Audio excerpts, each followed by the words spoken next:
ಇವತ್ತಿನ ಕ್ಲಾಸಿಗೆ ತಮ್ಮೆಲ್ಲರಿಗೂ ನಮಸ್ಕರಿಸುತ್ತಾ ಇವತ್ತು ಪ್ರಥಮ PUC ಅರ್ಥಶಾಸ್ತ್ರದಲ್ಲಿ ಸಂಖ್ಯಾಶಾಸ್ತ್ರ ಇದು ಈ ಕ್ಲಾಸ್ ಅನ್ನು ಪ್ರಾರಂಭ ಮಾಡೋದಕ್ಕಿಂತ ಮುಂಚಿತವಾಗಿ ಯಾರು ನಮ್ಮ ಚಾನೆಲ್ಗೆ ಹೊಸಬರಾಗಿದ್ರೆ ಅವರನ್ನು ಸಬ್ಸ್ಕ್ರೈಬ್ ಮಾಡುತ್ತಾ ನಮ್ಮ ಚಾನೆಲ್ಗೆ ಸಪೋರ್ಟ್ ಮಾಡಿ ಅಂತ ಹೇಳುತ್ತಾ ಇವತ್ತಿನ ಕ್ಲಾಸು ಒಂದು ವರ್ಗೀಕೃತ ದತ್ತಾಂಶಗಳಿಗೆ ಅಂಕಗಣಿತ ಸರಾಸರಿಯನ್ನು ಕಂಡುಹಿಡಿಯುವುದು. ಇದರಲ್ಲಿ ಪೂರ್ಣಾಂಕ ಶ್ರೇಣಿಗಳು ಅಂದ್ರೆ ಕಂಟಿನ್ಯೂಸ್ ಸಿರೀಸ್ ಅಂತ ನಾವು ಕರಿತೇವೆ. ಅದರಲ್ಲಿ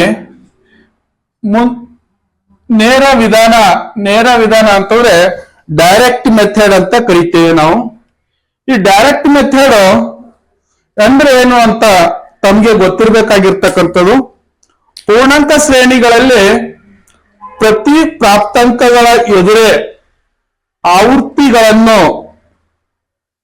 ಸಂಖ್ಯೆಗಳ ಪ್ರತಿ ಪ್ರಾಪ್ತಾಂಕದಿಂದ ಗುಣಿಸಿ ಅವುಗಳ ಒಟ್ಟು ಮೊತ್ತವನ್ನು ಭಾಗಿಸುವುದರ ಸಾಂಕೇತಿಕವಾಗಿ ಇವತ್ತು ನಾವು ಈ ನೇರ ವಿಧಾನವನ್ನು ಕಂಡುಹಿಡಿಬೇಕಾಗಿರ್ತಕ್ಕಂಥದ್ದು. ಈ ನೇರ ವಿಧಾನ ಕಂಡುಹಿಡಿಯೋದಕ್ಕೆ ಇಲ್ಲಿ ಸೂತ್ರ ತಾವು ತಿಳ್ಕೊಳ್ಬೇಕಾಗಿರ್ತಕ್ಕಂಥದ್ದು.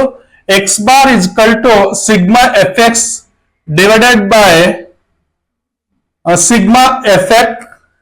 ಇಲ್ಲಿ ಎಕ್ಸ್ ಬಾರ್ ಅಂತಂದ್ರೆ ಸರಾಸರಿ ಕಂಡುಹಿಡಿಯುವ ವಿಧಾನ ಅಂತ ಕರೀತೇವೆ. ಮತ್ತು ಸಿಗ್ಮಾ FX ಈಕ್ವಲ್ ಟು ಅಂದ್ರೆ ಚಲಕಗಳ ಮತ್ತು ಆವೃತ್ತಿಗಳ ಗುಣೋತ್ತರ ಮೊತ್ತವಾಗಿದೆ. ಇಲ್ಲಿ ಸಿಗ್ಮಾ F ಅಂತಂದ್ರೆ ಈಕ್ವಲ್ ಟು ಆವೃತ್ತಿಗಳ ಒಟ್ಟು ಮೊತ್ತವಾಗಿರ್ತಕ್ಕಂಥದ್ದು. ಈ ರೀತಿ ನಾವು ಈ ಒಂದು ಸೂತ್ರದ ಮುಖಾಂತರ ನಾವು ಲೆಕ್ಕವನ್ನು ಮಾಡಬೇಕಾಗಿರ್ತಕ್ಕಂಥದ್ದು. ಅದು ಪೂರ್ಣಾಂಕ ಶ್ರೇಣಿಗಳಲ್ಲಿ ನೇರ ವಿಧಾನದಲ್ಲಿ. ಈ ನೇರ ವಿಧಾನದಲ್ಲಿ ಉದಾಹರಣೆ ತಮ್ಗೆ 3 ಅಂತಕ್ಕಂಥದ್ದು ಹೇಳ್ತಕ್ಕಂಥದ್ದು. ಈ ಉದಾಹರಣೆಯಲ್ಲಿ ಏನ್ ಹೇಳ್ತಾ ಇದ್ದೇವೆ, ಹಳ್ಳಿ ಒಂದರ ಕುಟುಂಬದ ಕೃಷಿ ಹಿಡುವಳಿಗಳ ಗಾತ್ರವನ್ನು ಈ ಕೆಳಗಿನ ದತ್ತಾಂಶಗಳನ್ನು ವ್ಯಕ್ತಪಡಿಸುತ್ತವೆ. ಅವುಗಳ ಸರಾಸರಿಯನ್ನು ಕಂಡುಹಿಡಿಯಿರಿ ಅಂತ ಈ ರೀತಿ ಕೇಳಿರ್ತಕ್ಕಂಥದ್ದು ಉದಾಹರಣೆಯಲ್ಲಿ. ಈ ಉದಾಹರಣೆಯಲ್ಲಿ ನೋಡಿ, ಈ ಹಿಡುವಳಿಯ ಗಾತ್ರ ಅಂತಂದ್ರೆ ಒಂದು ಕುಟುಂಬಗಳಲ್ಲಿ ಆ ಊರಿನ ಒಂದು ಹಿಡುವಳಿ ಗಾತ್ರ ಆ ಎಕರೆಗಳಲ್ಲಿ ನಾವು ನೋಡ್ತಾ ಇದ್ದೇವೆ. 64, 63, 62, 61, 60, 59 ಇದನ್ನು ಕಂಟಿನ್ಯೂಸ್ ಸಿರೀಸ್ ಇದೆ. ಆದ್ರೆ ಈ ಕಂಟಿನ್ಯೂಸ್ ಸಿರೀಸ್ ಇದ್ರೂ ಕೂಡ ಇದು ಇಳಿಕೆ ಕ್ರಮದಲ್ಲಿ ತೋರಿಸಿರ್ತಕ್ಕಂಥದ್ದು. ಹೌದಾ, ಇದು ಇಳಿಕೆ ಕ್ರಮದಲ್ಲಿ ತೋರಿಸಿರ್ತಕ್ಕಂಥದ್ದು. ಅದೇ ರೀತಿ ಅದರ ಎದುರುಗಡೆ ಕೃಷಿ ಕುಟುಂಬಗಳ ಸಂಖ್ಯೆ ಅಂತಂದ್ರೆ ಈ 64 ಎಕರೆ ಹಿಡುವಳಿ ಇರ್ತಕ್ಕಂಥ ಕೃಷಿ ಕುಟುಂಬಗಳು ಆ ಊರಲ್ಲಿ 8 ಕುಟುಂಬಗಳಿವೆ. ಹೌದಾ, ಅದೇ ರೀತಿಯಾಗಿ 63 ಎಕರೆ ಹೊಂದಿರತಕ್ಕಂಥ 18 ಕುಟುಂಬಗಳಿವೆ. 62 ಎಕರೆ ಹೊಂದಿರತಕ್ಕಂಥ 12 ಕುಟುಂಬಗಳಿವೆ. 61 ಎಕರೆ ಹೊಂದಿರತಕ್ಕಂಥ 9 ಕುಟುಂಬಗಳಿವೆ. 60 ಎಕರೆ ಹೊಂದಿರತಕ್ಕಂಥ 7 ಕುಟುಂಬಗಳಿವೆ. ಮತ್ತು 59 ಎಕರೆ ಹೊಂದಿರತಕ್ಕಂಥ ಆ ಹಿಡುವಳಿಯ ಗಾತ್ರಗಳು 6 ಕುಟುಂಬಗಳಂತ ನಾವು ಈ ಉದಾಹರಣೆ ಕೊಟ್ಟಿರ್ತಕ್ಕಂಥದ್ದು. ಈ ಉದಾಹರಣೆ ಮೇಲೆ ನಾವು ಏನು ಕಂಡುಹಿಡಿಬೇಕಂದ್ರೆ ನೇರ ವಿಧಾನ ಕಂಡುಹಿಡಿಬೇಕಾಗಿರ್ತಕ್ಕಂಥದ್ದು. ಇಲ್ಲಿ ನೋಡಿ, ಕೋಷ್ಟಕ 5.2 ಅಲ್ಲಿ ನಾವು ನೇರ ವಿಧಾನ ಮೂಲಕ ಅಂಕಗಣಿತ ಸರಾಸರಿಯನ್ನು ಕಂಡುಹಿಡಿಯುವುದು. ಇಲ್ಲಿ ಈ ಹಿಡುವಳಿ ಗಾತ್ರಗಳನ್ನು ನಾನು ಈ ಅಡ್ಡ ಸಾಲದಲ್ಲಿ ಇರ್ತಕ್ಕಂಥ ಹಿಡುವಳಿ ಗಾತ್ರಗಳನ್ನು ಕಂಬ ಸಾಲದಲ್ಲಿ ಬರ್ಕೊಂಡಿರ್ತಕ್ಕಂಥದ್ದು. ಅದೇ ಕುಟುಂಬಗಳನ್ನು ಕೂಡ ಕಂಬ ಸಾಲದಲ್ಲಿ ನಾವು ಬರ್ಕೊಂಡಿರ್ತಕ್ಕಂಥದ್ದು. ಇಲ್ಲಿ ನೋಡಿ, 64, 63, 62, 61, 60, 59 ಇದನ್ನ ಅವತ್ತ ಹಿಡುವಳಿ ಗಾತ್ರ ಆಯ್ತಾ. ಅದ್ರ ಎದುರುಗಡೆ 8, 18, 12, 9, 7, 6 ಈ ಒಂದು ಕುಟುಂಬಗಳ ಸಂಖ್ಯೆ. ಈ ಒಟ್ಟು ಕುಟುಂಬಗಳನ್ನು ಕೂಡಿಸಿದಾಗ ನಮ್ಗೆ ಎಷ್ಟು ಕುಟುಂಬಗಳಿವೆ ಅಂತಂದ್ರೆ ಆ ಊರಲ್ಲಿ 60 ಕುಟುಂಬಗಳಿವೆ. ಇಲ್ಲಿ ನೋಡಿ ವಿದ್ಯಾರ್ಥಿ ಎಕ್ಸ್ ಅನ್ನು ಕಂಡುಹಿಡಿಬೇಕಾಗಿರ್ತಕ್ಕಂಥದ್ದು. ಈ ಎಕ್ಸ್ ಅನ್ನು ಕಂಡುಹಿಡಿಬೇಕಂತಂದ್ರೆ ಯಾವ ರೀತಿಯನ್ನು ಹಾಗಿದ್ರೆ ಎಕ್ಸ್ ಅಂದ್ರೆ ಏನ್ ಹೇಳ್ತದ, ಅವರೇಜ್ ಅಂತ. ಅವರೇಜ್ ಮೀನಿಂಗ್ ಸರಾಸರಿ. ಈ ಸರಾಸರಿ ನೋಡಿ ಇಲ್ಲಿ ಆಲ್ರೆಡಿ ಅದಕ್ಕಿಂತ ಮುಂಚಿತವಾಗಿ ಎಕ್ಸ್ ಅನ್ನು ಕಂಡು ಹಿಡಿಯೋದು ಈ column number 1 or column number 2 ಇವೆರಡು ಇಂಟು ಮಾಡಬೇಕಾಗಿದೆ. ಈ ಕಾಲಮ್ ನಂಬರ್ 1 ಆರ್ 2 ಇಂಟು ಮಾಡಲಿಂದ 64 into 8 512, 63 into 18 1134, 62 into 17 744, 61 into 9 549, 60 into 7 420, 59 into 6 354. ಹೀಗೆ ಈ ಒಟ್ಟು ಎಕ್ಸ್ ಅನ್ನು ಕೂಡಿಸಿದಾಗ ನಮ್ಗೆ ಸಿಗ್ತಕ್ಕಂತ ಮೊತ್ತ ಒಟ್ಟು ಟೋಟಲ್ ಒಂದು ಇದು 3717 ಏನ್ ಸಿಗ್ತಾ ಇದೆ ಅಂತಂದ್ರೆ ಈ ಒಂದು ಎಕ್ಸ್ ಅನ್ನು ನಾವು ಕಂಡು ಹಿಡಿದೇವೆ ಅಂತಕ್ಕಂಥದ್ದು. ಈಗ ಎಕ್ಸ್ ಮೈನಸ್ 62, ಈ ಎಕ್ಸ್ ಮೈನಸ್ 62 ಹೆಂಗ್ ಬಂತು ಅಂತ ತಮ್ಗೆ ಆಶ್ಚರ್ಯ ಅನಿಸ್ಬಹುದು. ಈ ನೋಡಿ ಈ ಒಂದು ಹಿಡುವಳಿ ಗಾತ್ರಗಳನ್ನು ಒಟ್ಟನ್ನು ನಾವು ಕೂಡಿಸಿದಾಗ ಎಷ್ಟಾಗುತ್ತದೆ ಅಂತಂದ್ರೆ 369. ಈ 369 ಡಿವೈಡೆಡ್ ಬೈ 6 ಕುಟುಂಬಗಳಿವೆ. ಈ 369ಕ್ಕೆ 6 ಡಿವೈಡೆಡ್ ಮಾಡಿದಾಗ ಸರಾಸರಿ ನಮ್ಗೆ ಸಿಗ್ತಕ್ಕಂಥದ್ದು ಯಾವ ರೀತಿ ಅಂತ ನಿಮ್ಗೆ ಒಂದು ಭಾಗಾಕಾರ ಮಾಡುವುದರ ಮುಖಾಂತರ ತಮ್ಗೆ ಸರಳೀಕೃತ ಮಾಡಿ ಹೇಳ್ತಕ್ಕಂಥದ್ದು. ಇಲ್ಲಿ ನೋಡಿ 369 6 ಭಾಗಿಸ್ಬೇಕು. ಇಲ್ಲಿ 6 36 ಹೋಗ್ತದೆ, ಇಲ್ಲಿ 6 ಇಡ್ಬೇಕು. ಈ 36 3 ಹೋದ್ರೆ 0, 6 ಹೋದ್ರೆ 0, ಇಲ್ಲಿ 9 ಉಳಿತದೆ. 9 ನಾನು ಡೈರೆಕ್ಟ್ ಆಗಿ ಈ 9 ಉಳಿಸ್ಕೊಂಡು 9 1 6 ಹೋಗ್ತದೆ, ಉಳಿತದೆ ಎಷ್ಟು 3. ಈ 3 6ದಲ್ಲಿ ಹೋಗಲ್ಲ. ಆ ಕಾರಣಕ್ಕಾಗಿ ಇಲ್ಲೊಂದು ಪಾಯಿಂಟ್ ಅನ್ನು ಇಟ್ಕೊಂಡು ಇಲ್ಲೊಂದು ಶೂನ್ಯವನ್ನು ತೋಣಿ 6 5 30 ಹೋಗ್ತದೆ. ಸೀದಾ ಈ ರೀತಿ ನಾವು ಇಳಿಸ್ಕೋಬಹುದು. ಈ ಒಂದು 61.5 ಅಂದ್ರೆ ಮ್ಯಾಥಮೆಟಿಕಲ್ ಪ್ರಕಾರ ನಾವು ಏನು ಅರ್ಥ ಇರೋ ಸಂಖ್ಯೆ ಗಣಿತದಲ್ಲಿ 61.5 ಬಂದ್ರೆ ಅದು 62ದಲ್ಲಿ ಕೌಂಟ್ ಮಾಡ್ಬೇಕು. ಈ 62 ಕೌಂಟ್ ಮಾಡಿದಾಗ ಇಲ್ಲಿ ಆಲ್ರೆಡಿ ನಾವೇನು ಎಕ್ಸ್ ಬಾರ್ ಈಕ್ವಲ್ ಟು 62.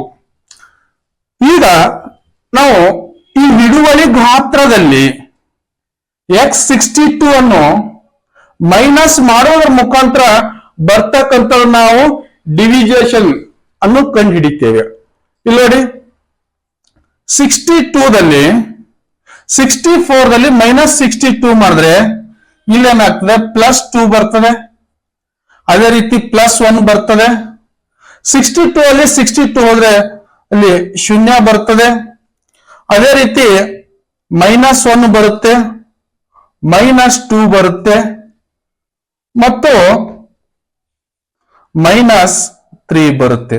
ಈಗ ನಾವೇನ್ ಮಾಡ್ಬೇಕಂತಂದ್ರೆ ಪ್ಲಸ್ ಒಂದ್ ಕಡೆ ಮಾಡ್ಬೇಕು, ಮೈನಸ್ ಒಂದ್ ಕಡೆ ಮಾಡ್ಬೇಕು. ಈ ಟೋಟಲ್ ಪ್ಲಸ್ ಗಳು ಎಷ್ಟಾಗ್ತವೆ? 3 ಆಗ್ತವೆ ಪ್ಲಸ್ಗಳು. ಈ ಮೈನಸ್ ಎಷ್ಟಾಗ್ತದೆ ಅಂತಂದ್ರೆ 6 ಆಗ್ತವೆ. ಇಲ್ಲಿ ನೋಡಿ ಇಲ್ಲಿ -6 + 3 ಆ ಕಾರಣಕ್ಕಾಗಿ ನಮ್ಗೆ -3 ಅಂತಕ್ಕಂಥದ್ದು ಈ ಡಾಟಾ ಬರ್ತಕ್ಕಂಥದ್ದು. ನಾವು ಡಿ ಅನ್ನು ಕಂಡು ಹಿಡ್ತೇವೆ. ಈಗ ಇಲ್ಲಿ ನೋಡಿ ಎಫ್ ಮತ್ತು ಡಿ. ಎಫ್ ಅಂತಂತಂದ್ರೆ ಈ 2 ಕಾಲಮ್, ಈ 2 ಕಾಲಮ್ ಪ್ಲಸ್ ಈ 4 ಕಾಲಮ್ ಇವೆರಡನ್ನು ಏನ್ ಮಾಡ್ಬೇಕಂದ್ರೆ ಇಂಟು ಮಾಡ್ಬೇಕು. ಈ ಇಂಟು ಮಾಡಿದ್ರೆ 8 2 16 ಪ್ಲಸ್ ಇರೋ ಕಾರಣಕ್ಕಾಗಿ ಪ್ಲಸ್ 18 ಒಂದ್ಲೆ 18 ಇಲ್ಲಿ 0 12 0 ಬರ್ತದೆ. ಇಲ್ಲಿ 9 ಒಂದ್ಲೆ -9 ಬರ್ತದೆ. 7 2 -14 ಆಗ್ತದೆ. ಇಲ್ಲಿ 6 3 ಎಷ್ಟಾಗ್ತದೆ ಅಂತಂದ್ರೆ 18 ಆಗ್ತದೆ.